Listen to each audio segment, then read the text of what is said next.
خواب میں خود کو بس میں دیکھنے کی تعبیر۔ بسم اللہ الرحمن الرحیم۔ السلام علیکم ورحمۃ اللہ وبرکاتہ۔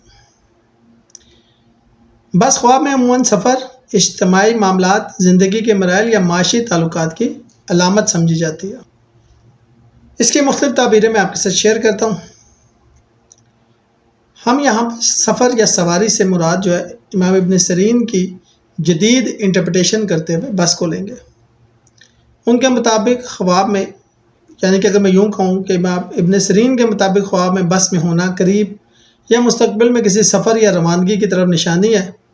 یہاں پر بس عام یا زمینی سفر، زندگی کے عام مراحل سے میں نے ماخوذ کیا۔ بس میں کئی لوگ ہوتے ہیں۔ یہ خواب اجتماعی تعلقات، کام یا معاشرتی معاملات کی طرف اشارہ کرتا ہے۔ خود کو بس میں دیکھنا یہ ظاہر کرتا ہے کہ آپ زندگی کے کسی خاص مرحلے میں یا کسی خاص مقصد کی طرف بڑھ رہے ہیں۔ شکریہ۔